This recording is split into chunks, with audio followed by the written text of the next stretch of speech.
So I did speak with Trey Gowdy about Flynn and about Cohen and more. Watch.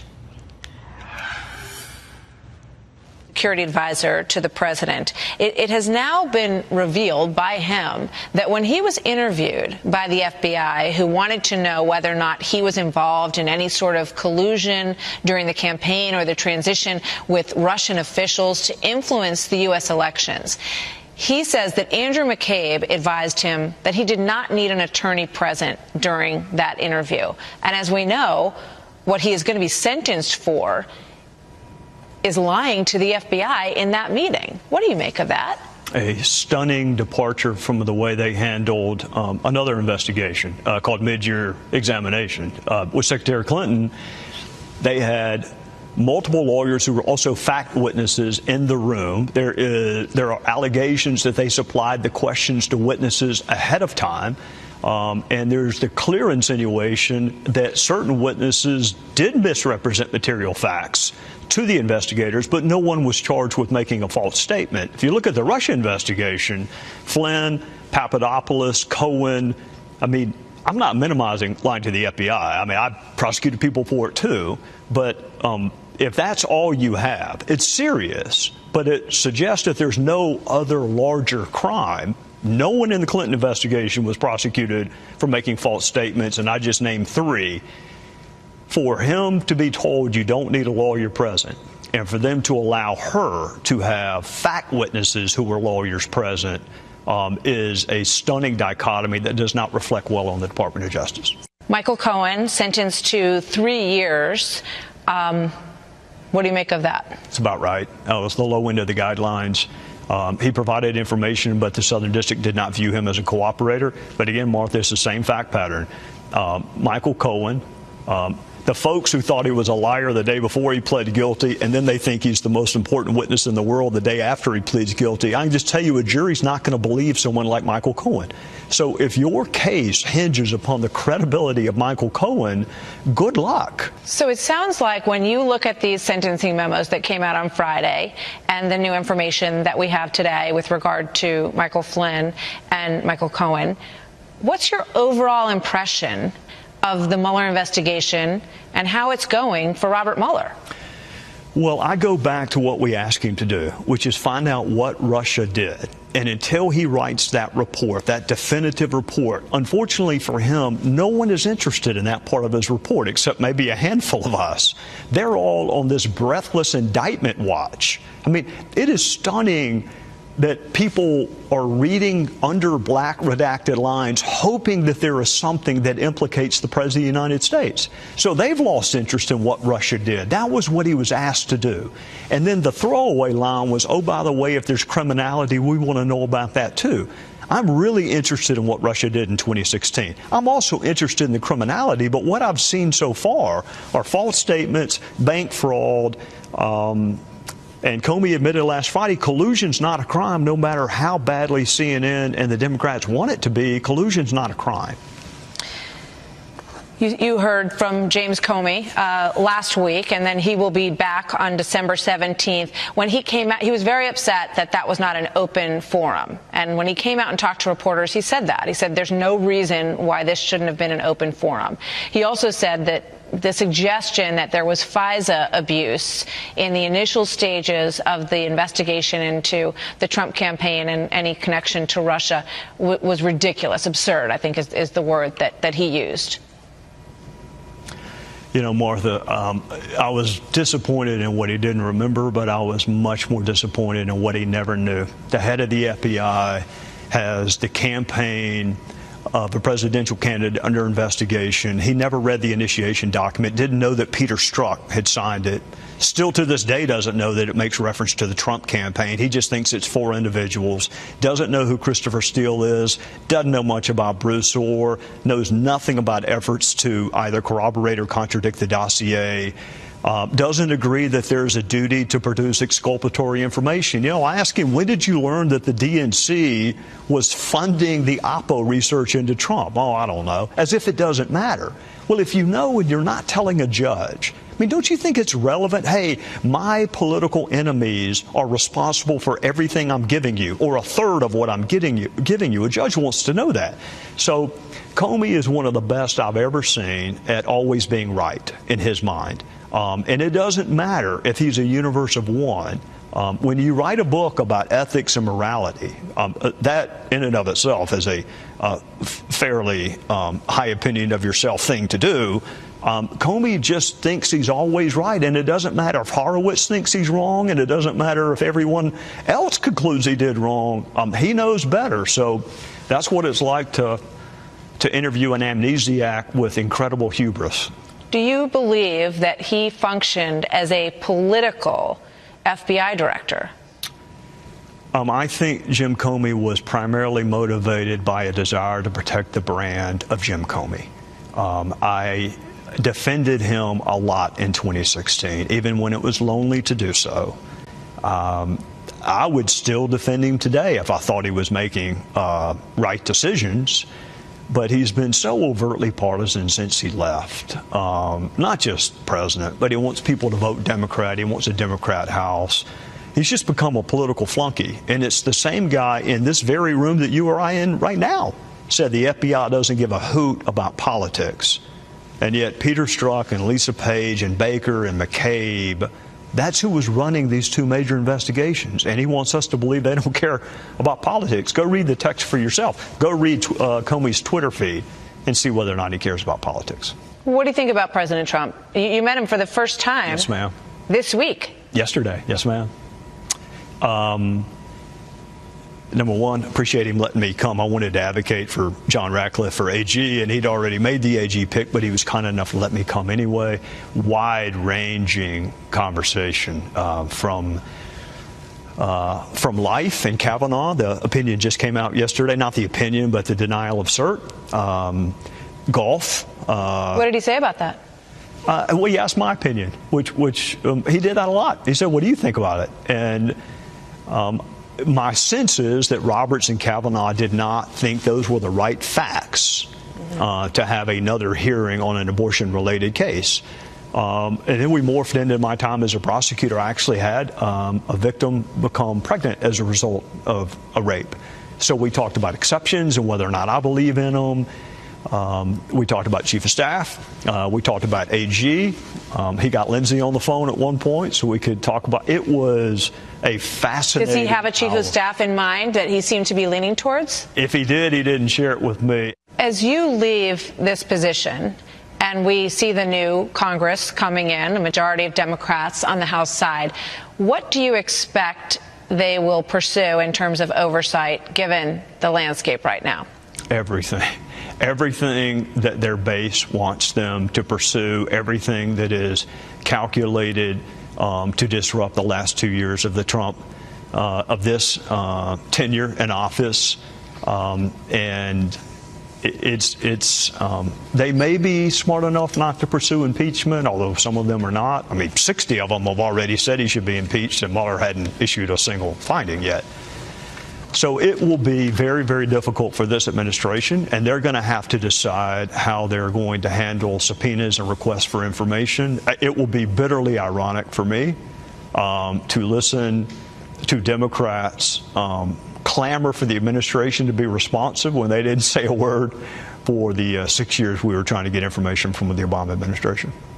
What did you think of the scene in the Oval Office yesterday when President Trump was talking about how he wants to build the wall? He said, I'd be proud to shut down the government over the issue of border security. It means that much to me. And Nancy Pelosi and Chuck Schumer very much wanted to take that conversation private, didn't want to debate it in front of the public. For people who like transparency, there it is. At first, I wasn't sure if I was watching Fox or watching professional wrestling. I've never seen, I've been around a long time. I've seen those conversations back in judges' chambers. I've seen them where, there are no cameras. I've never seen it like that. And it was clear to me that Leader Pelosi did not want to have that conversation in public. If you're interested in a framing of the issues, the president believes that the wall is inextricably intertwined to border security. And the Democrats are trying to convince you that they believe in border security, but not a wall. What I would love for the president to have asked yesterday is, at one point, you voted for the wall. What changed?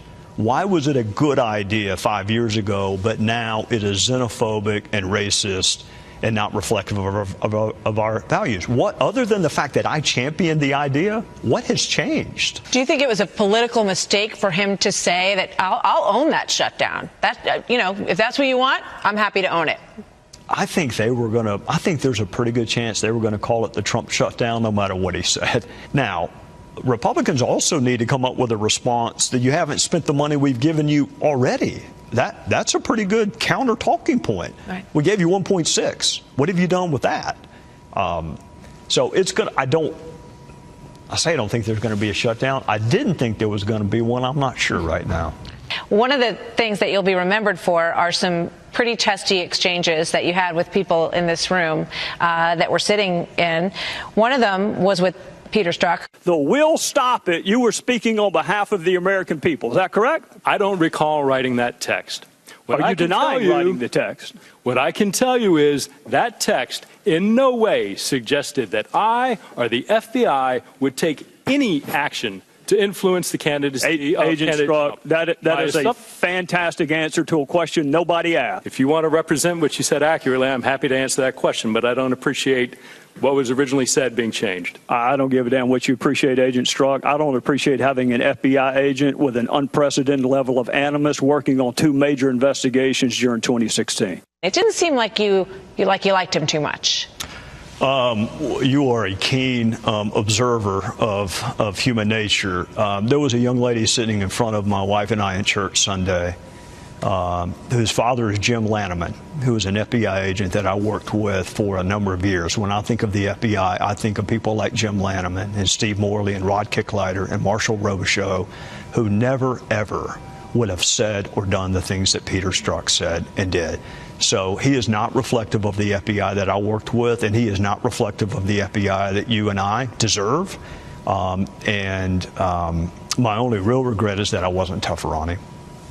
With regard to your exchanges with James Comey, you asked him about Hillary Clinton, whether or not she had sent classified emails, whether or not thousands of those appeared to have disappeared. Secretary Clinton said there was nothing marked classified on her emails either sent or received. Was that true?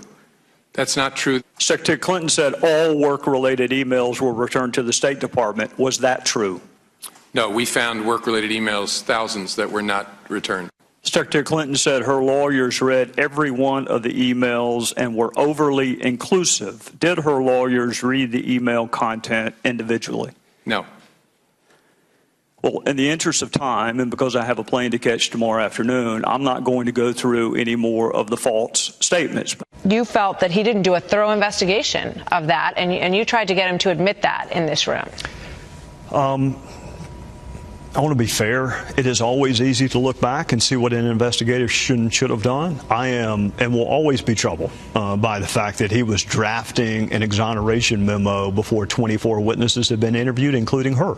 I will always be troubled by the fact his chief of staff said before her interview the only crime she could even theoretically be charged with is false statement. They'd already made up their minds. We will not survive if people think that there's a different justice system for the rich and the famous and the powerful than for some, private in the Army who may have also mishandled classified information. That's the beauty of us, is that the lady wears a blindfold. Any regrets about going after anybody in this room, that you went too hard? A couple, honestly. Not that I went too hard. It was a DHS hearing on visas, and there was a Second Amendment component to it. And it's not the woman's fault that they sent her. I never raised my voice. It's just in hindsight, Was she the best witness for me to use to quiz about whether or not there's any other fact pattern where the government takes your right and then you have to petition? It is good to remember. Actually, it's helpful to have a wife and kids. And it is good to remember that other people have families too. And while this may be a sport for some of us, and we can go eat dinner that night and not get our feelings hurt, for some of the witnesses, this will be their only moment on YouTube. It'll be their only moment on television. And did you treat them fairly? And I think on balance, I did, or I tried to. And there are a couple of occasions that if I had to do it all over again, I would have asked the same questions, but I would have directed it to another witness. You are leaving Washington, in part, you've suggested, because there's a frustration with the way things work here. What's the fundamental flaw? Human nature. The fundamental flaw is that compromise has an incredibly small constituency. And we have bought into the notion that that you can make transformative change with 51% of your fellow citizens. Democracy is supposed to be tough. It's supposed to be tough, but I don't think it's supposed to be dysfunctional. And when I mention human nature, I would like to see us apply the same rules to our friends as we do to our enemies. If we were really curious about this administration doing something, we should be equally curious when our own administration does it.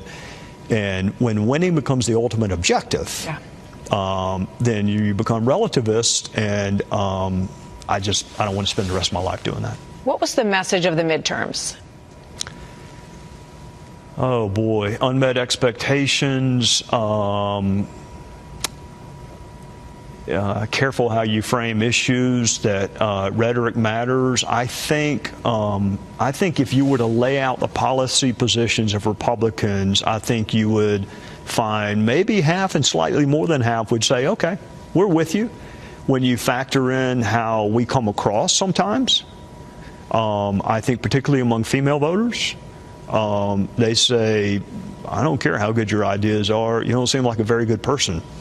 And I think that, so I think what you believe and how you communicate it are equally important, and we need to do a much better job on how we communicate. So, any regrets about your decision to leave? No, ma'am.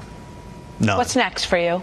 We'll practice law in South Carolina with a firm that I have a history with, and more importantly, with two lawyers that I have worked with over the last couple of years, and I'm to the point in life, Martha, where who I do things with matters to me every bit as much as what I do. And when you find people of unassailable character that you enjoy being around, I'd rather dig ditches with Cindy and Sharia than practice law with people that I don't know and like and respect. So we're going to practice law.